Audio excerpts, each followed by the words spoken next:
তাহলে আজকে হচ্ছে মেন পয়েন্ট রবীন্দ্রনাথ ঠাকুরকে নিয়ে আমরা কিছু কথা বলবো। রবীন্দ্রনাথ ঠাকুর এইখান থেকে যে প্রশ্নটাকে একটা গদ্য বলবো, এইটার মধ্যে থেকে 90টা কোশ্চেন পেয়ে যাবে। আশা করছি 100টার মধ্যে 90টা কোশ্চেন এখান থেকেই পাওয়া যায়। তো আমরা দেখো রবীন্দ্রনাথ ঠাকুর।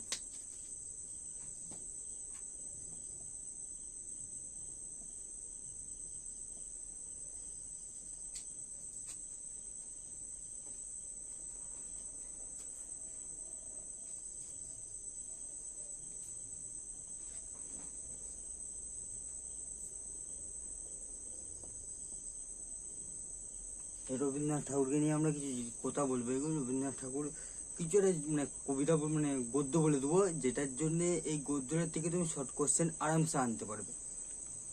যেমন বলছি, রবীন্দ্রনাথ ঠাকুরের প্রথম থেকে বলছি, রবীন্দ্রনাথ ঠাকুর জন্মগ্রহণ করেন কলকাতা জোড়াসাঁকো ঠাকুর বাড়িতে 7ই মে 1861 সালে রবীন্দ্রনাথ ঠাকুরের জন্ম হয়।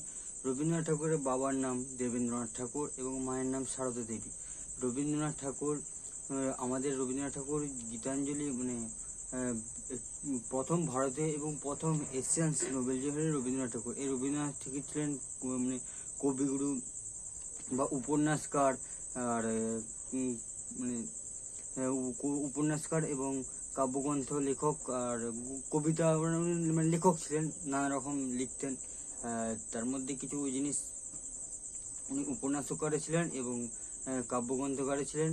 আর রবীন্দ্রনাথ ঠাকুর জন্মগ্রহণ করেন জোড়াসাঁকো ঠাকুর বাড়ি 1861 সালে 7ই মে ওনার জন্ম হন। বাবার নাম দেবেন্দ্রনাথ ঠাকুর, মায়ের নাম সারদা দেবী। বললাম রবীন্দ্রনাথ ঠাকুর ছিলেন 14 জন মোট ভাই বোন ছিলেন, তার মধ্যে 13 জন ভাই এবং একজন ছিলেন বোন।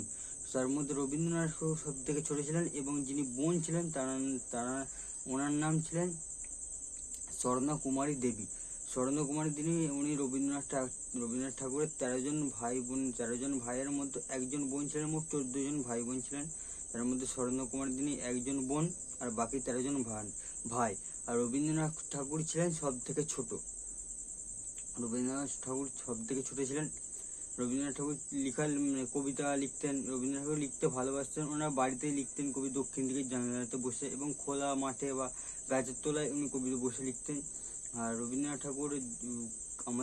ঠাকুর কিছু একটা প্রথম নোবেল জয়ী এবং প্রথম এশিয়ান বা ভারতীয় বলতে প্রথম নোবেল জয়ী রবীন্দ্রনাথ ঠাকুর। রবীন্দ্রনাথ ঠাকুর 4ই আগস্ট 1910 সালে উনি এই নোবেল উপন্যাস লিখেন, গীতাঞ্জলি কাব্যগ্রন্থ লিখেন। গীতাঞ্জলি কাব্যগ্রন্থের জন্যই উনি নোবেল প্রাইজ পান। নোবেল প্রাইজটা পেয়েছেন 1913 সালে। তিনি নোবেল প্রাইজটা পেয়েছিলেন যেই জন্য গীতাঞ্জলি কাব্যগ্রন্থের জন্য। গীতাঞ্জলি লিখেছিলেন 4ই আগস্ট 1910 সালে এবং উনি কিছু অংশ ইংরেজিতে অনুবাদ করেন 1912 সালে এবং 1913 সালে এই কাব্যগ্রন্থের জন্য উনি নোবেল পুরস্কার পান। তো বলতে পারো নোবেল পুরস্কার প্রাপ্ত প্রথম ভারতীয় বা প্রথম এশিয়ানসকে তখন উত্তরে হবে রবীন্দ্রনাথ ঠাকুর। রবীন্দ্রনাথ ঠাকুরকে গুরুদেব বা কবিগুরু নামেও জানা যায়, গুরুদেব এবং কবিগুরু নামেও জানা যায়। এছাড়া রবীন্দ্রনাথ ঠাকুর যে লিখেছিলেন, রবীন্দ্রনাথ ঠাকুর আমাদের দেশের জাতীয় সঙ্গীত লিখেছিলেন রবীন্দ্রনাথ ঠাকুর, জনগণ মন অধি। এটা রবীন্দ্রনাথ ঠাকুরের লেখা। রবীন্দ্রনাথ ঠাকুর লিখেছিলেন 11ই ডিসেম্বর 1911 সালে প্রথম লিখেছিলেন এবং এটি প্রথম গাওয়া হয় 27শে ডিসেম্বর 1911 সালে কলকাতা কংগ্রেস অধিবেশনে প্রথম গাওয়া হয়। 1911 সালেই গাওয়া হয়, 27শে ডিসেম্বর 1911 সালেই প্রথম গাওয়া হয়। তারপরে এটা নানা রকম স্লোগান দেয় এটা সেটা পতাকাতেও লেখা হয়। আর এটি ন্যাশনাল সংস হিসেবে জাতীয় সঙ্গীত হিসেবে প্রকাশিত পায় 24শে জানুয়ারি 1950 সালে এটি জাতীয় সঙ্গীত হিসেবে প্রকাশিত হয়।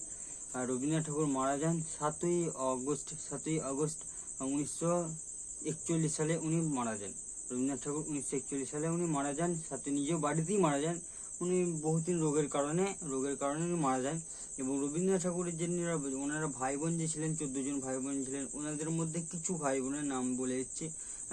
যেমন হচ্ছে সত্যেন্দ্রনাথ, দেবেন্দ্রনাথ, জিতেন্দ্রনাথ ও হেমেন্দ্রনাথ। হেমেন্দ্রনাথ ছিলেন উনি উনি হচ্ছে রবীন্দ্রনাথ ঠাকুরের দেখভাল করতেন। আর সত্যেন্দ্রনাথ যিনি ছিলেন, সত্যেন্দ্রনাথ ছিলেন আমাদের ভারতের প্রথম আইএএস অধিকারী, বা তখন আইএস বলা হতো না, তখন ICS বলা হতো। প্রথম আইএস অধিকারী ছিলেন সত্যেন্দ্রনাথ। পুরুষদের মধ্যে প্রথম আইএস অধিকারী ছিলেন সত্যেন্দ্রনাথ ঠাকুর। আর মহিলাদের মধ্যে হলে অনন্যা জাজ মালহোত্রা। উনি ছিলেন আইএস অধিকারী প্রথম মহিলাদের মধ্যে, অন্যান্য জাহাজ মানস্ত্রা। তো যিনি শরণ্য কুমার দেবী, ওনার বোন ছিলেন সাহিত্য মানে সঙ্গীত, উনি ছিলেন উপন্যাসকার এবং নাট্যকার, উপন্যাসকার, নাট্যকার এবং উনি সম্পাদক ছিলেন। আর বললাম যে হেমেন্দ্রনাথ উনি বাড়ির মানে ওনার শরীরে দেখাশোনা করতেন এবং সত্যেন্দ্রনাথ আইএস, দেবেন্দ্র এবং জিতেন্দ্রনাথ ওনারাও ছিলেন, একজন ছিলেন ওই চিত্রকার, মানে প্রচুর আঁকাআঁকি করতেন, আর একজন ছিলেন উনি মানে ওই লেখকই ছিলেন, কবি এবং একজন চিত্রকার ছিলেন। তো এখান থেকে যদি কোশ্চেন বলা হয়, যে কিছু কোশ্চেন যেমন বলা হয়, কোশ্চেনে কি করা হয়, রবীন্দ্রনাথ ঠাকুর কখন নোবেল পায়, এই কোশ্চেন কিছু কোশ্চেন মানে প্রায় সময়তেই আসে, মানে বেশিরভাগ সময়তেই এই কোশ্চেনগুলি আসে। রবীন্দ্রনাথ ঠাকুর কত সালে নোবেল প্রাইজ পান?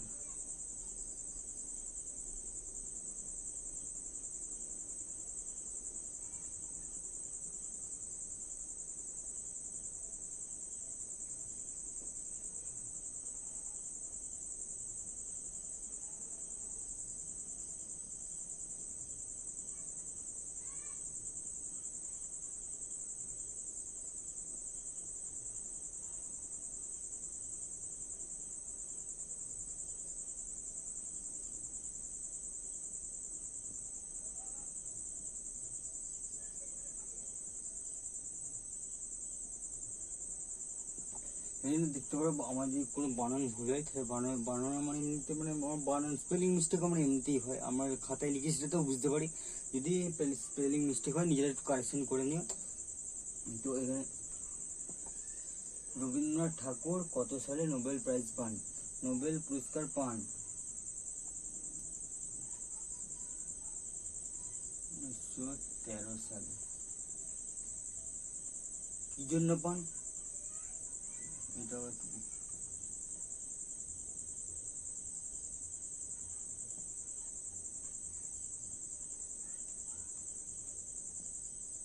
গীতাঞ্জলি কাব্যগ্রন্থের জন্য।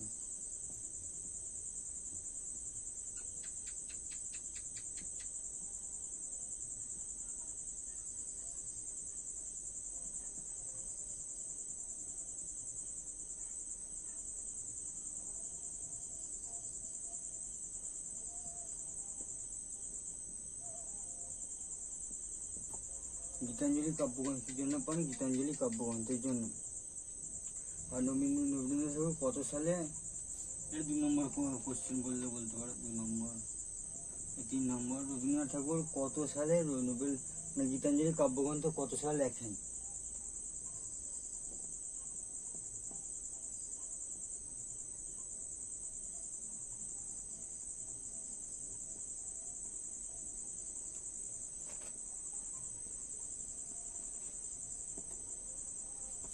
উনি লেখেন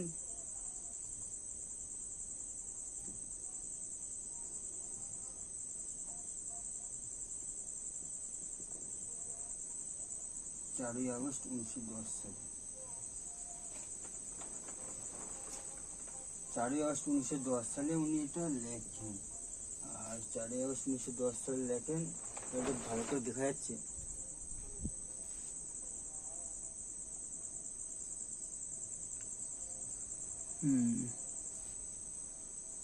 ঠিক আছে, কথাগুলো আশা করছি ভালো করে শুনতে পাচ্ছি, কারণ আমার এখানে মাইক্রোফোন নাই তো, আর কথাগুলো জোরে জোরেই বলছি, যদি কারো অসুবিধা হয় একটু ভালো করে শুনে নিন। 4ই আগস্ট 1910 সালে লেখেন গীতাঞ্জলি। আর গীতাঞ্জলি কিছু অংশ কখন কত সালে কিছু অংশ ইংরেজিতে অনুবাদ করেন, লিখে দিচ্ছি শর্টে।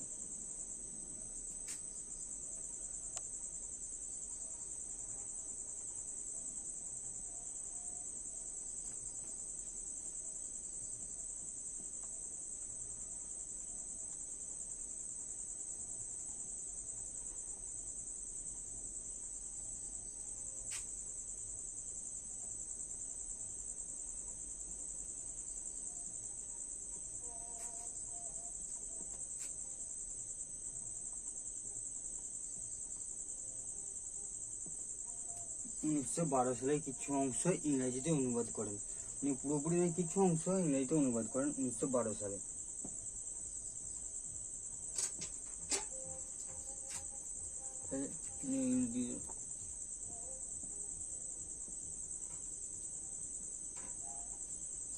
সব কোশ্চেন, ঠিক আছে। এই কি গোলমাল হয়,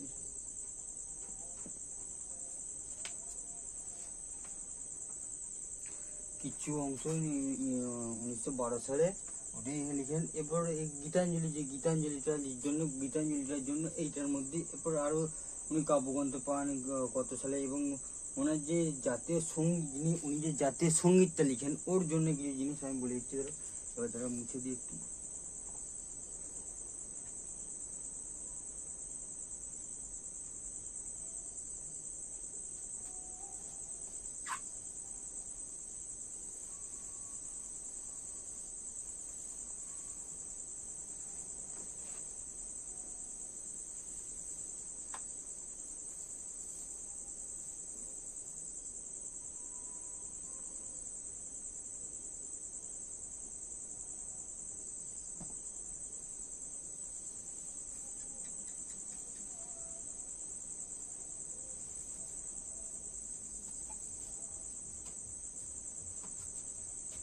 মানে যদি কোনো ভুলভাল হয়ে থাকে তো একটু কারেকশন করে দিন, কারণ কারেকশনটা খুবই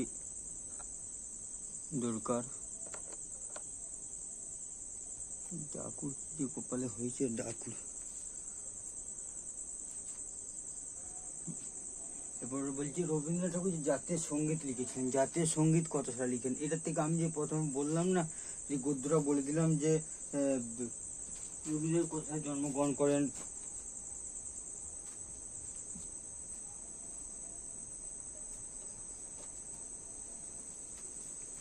উনি কত সালে জন্মগ্রহণ করেন, আর আমাদের জাতীয় সঙ্গীতকে লিখেছিলেন। আবার এখান থেকে কোশ্চেন ক নম্বর হয়েছিল, 4 নম্বর, 5 নম্বর কোশ্চেন।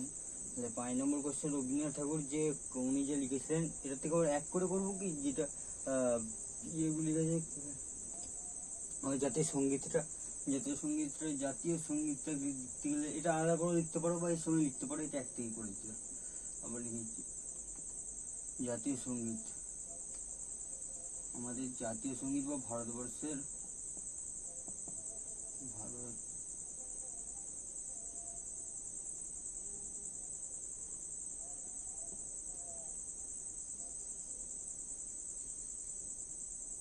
ভারতবর্ষের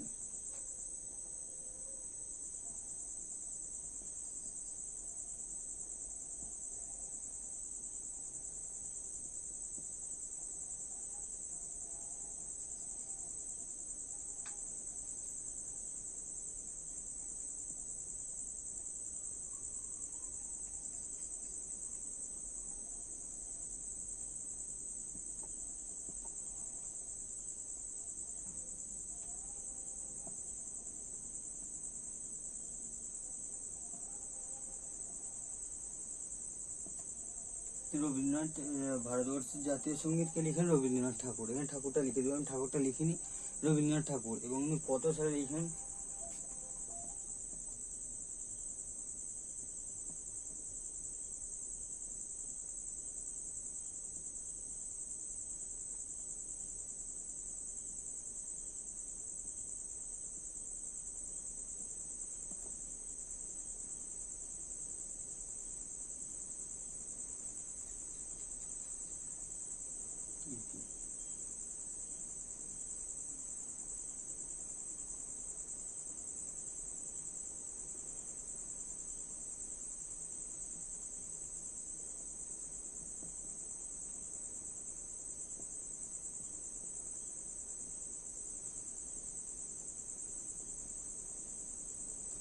উনিশশো সালে লিখেন। 11 ডিসেম্বর 1911 সালে জাতীয় সঙ্গীত লিখেছিলেন, এই জাতীয় সঙ্গীতটা লিখেছিলেন এবং এই প্রথম গাওয়া হয়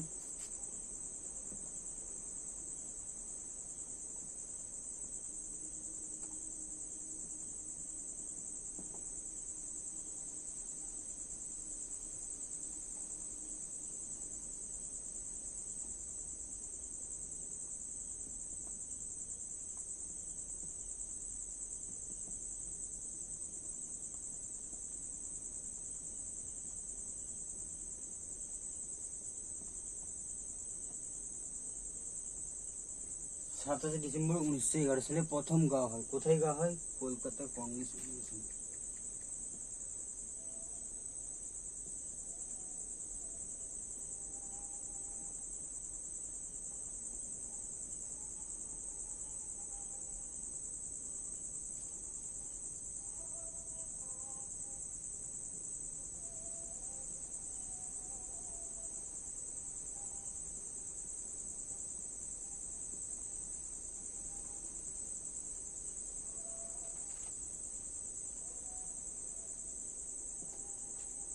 কলকাতা কংগ্রেস অধিবেশন কোথায়? এটা উত্তরটা দিয়ে দিলাম।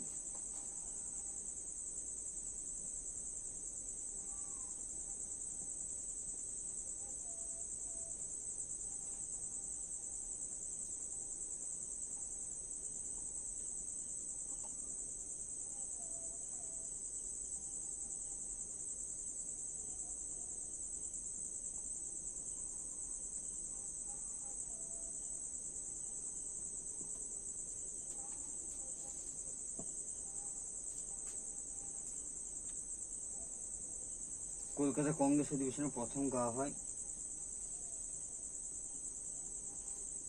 কোশ্চেন হয়েছে না,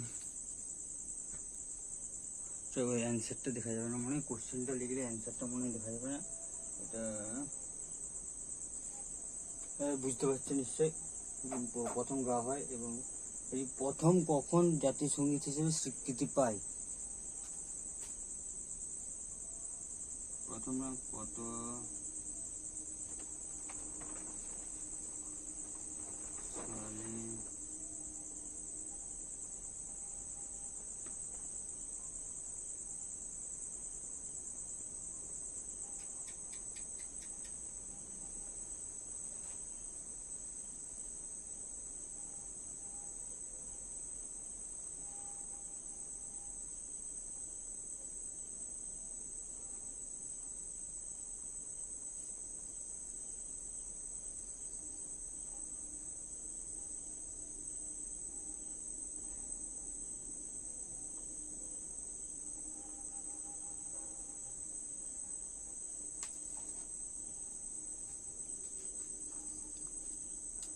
সালে দেখা যাচ্ছে?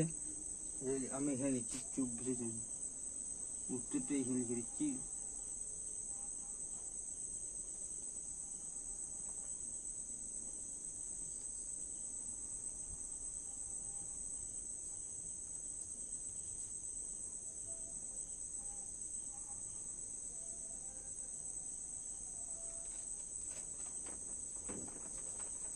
চব্বিশে জানুয়ারি। আমার স্পেলিং মিস্টেক হয়, আমি প্রথমে বলেছি স্পেলিং মিস্টেক হয়, গোলমাল হয়, এটা নিজেরা মানিয়ে নিও, মানে কারেকশন করে নিও। এটার জন্য কেউ কমপ্লেন করো না। আর মানে কেউ মেসেজ করতে পারো, মেসেজ করলেও মানে ভালোভাবে ভদ্রভাবে মেসেজ করবে, বাগান টাগান দিয়ে কেউ মেসেজ করো না। আর এটা প্রথম কত সালে জাতীয় সঙ্গীত হিসেবে স্বীকৃতি পায়? 24শে জানুয়ারি 1950 সালে। এরপরে যে কোশ্চেনগুলো করবো এগুলো কোশ্চেন নর্মাল কোশ্চেন, যেগুলো প্রথম দিক থেকে বলে দিলাম সেইগুলো এটা মুছে দিচ্ছি ধরো, এগুলো কারণ পুরোপুরি ধরা যাবে না।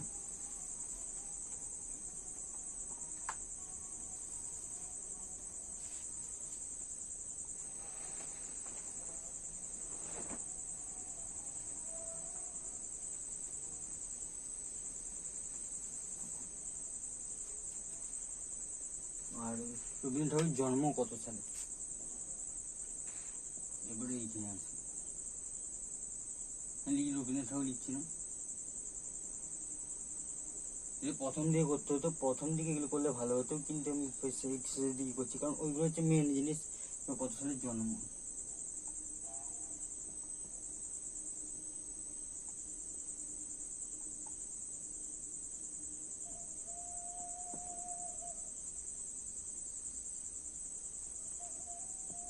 সাতই মে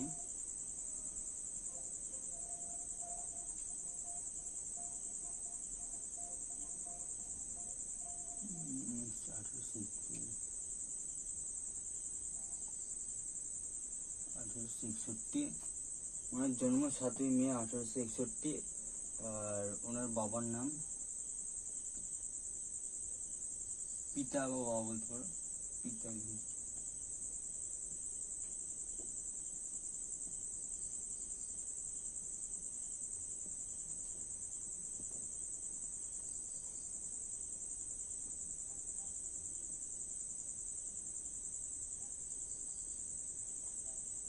পিতার নাম রবীন্দ্রনাথ ঠাকুর।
ভাই বোন, বন্ধু, ছেলে,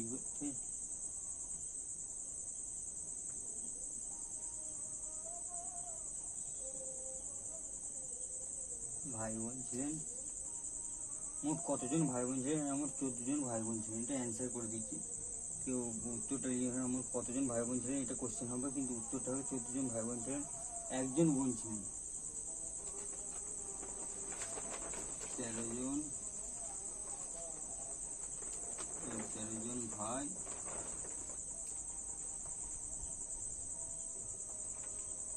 একজন বোন।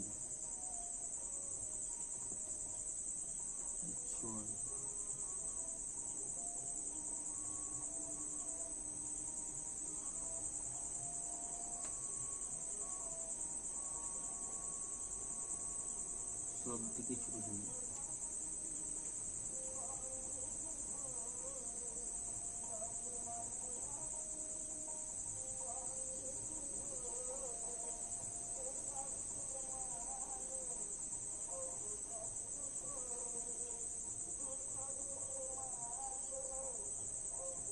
রবীন্দ্রনাথ ঠাকুর সব থেকে ছোট ছিলেন। হ্যাঁ, ঠাকুর লিখিনি, ঠাকুরটা লেখা হয়নি, ঠাকুর শর্মা লিখে।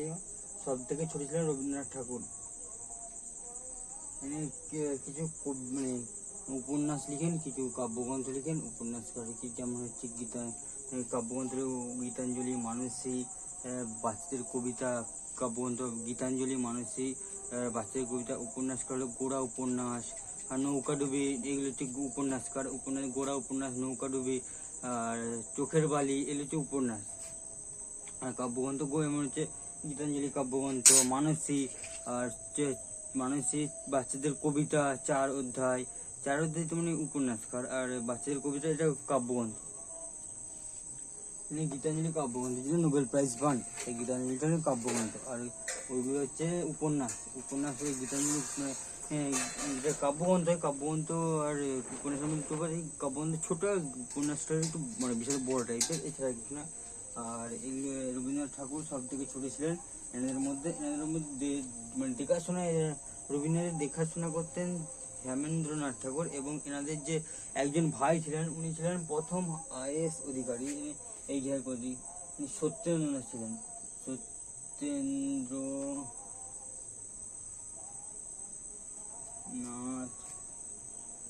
প্রথম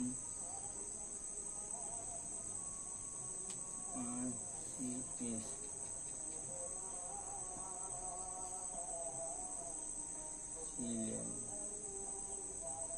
তখন IAS ছিলেন না, ICS ছিল। এইটা একটা বিশাল জিনিস, তখন ICS বলা হতো, আর এখন হচ্ছে IAS বলা হয়। তখন ICS ছিলেন।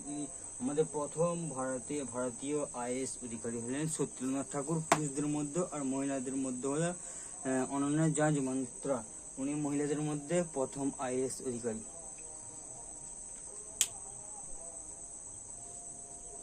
ঠিক আছে, আজকে এই পর্যন্ত। আর এরপরে কোশ্চেন, এরপরে আরও যে রবীন্দ্রনাথ ঠাকুরের নিয়ে বললাম, এরপর হচ্ছে আমাদের নেতাজি সুভাষচন্দ্র বসু, এনাদের নিয়ে প্রত্যেকের মানে যিনি প্রত্যেকের জীবন কাহিনী নিয়ে এই কোশ্চেনগুলো ভেরি ভেরি ইম্পর্টেন্ট, কারণ এই কোশ্চেনগুলো খুব আসে পরীক্ষায়, এই কোশ্চেনগুলো আসবেই। এইখান থেকে তুমি 100টার মধ্যে প্রায় 90টা কোশ্চেনই এখান থেকে পেয়ে যাবে। এখানে যে আমি যে প্রথমে যে মানে গোদরা বললাম, ওর যদি মুখস্থ করে যাও না, ওইটার থেকে পুরোপুরি 90টা কোশ্চেন পেয়ে যাবে রবীন্দ্রনাথ ঠাকুরের সম্বন্ধে। তো তখনকার জন্য শুভরাত্রি, সবাই ভালো থেকো।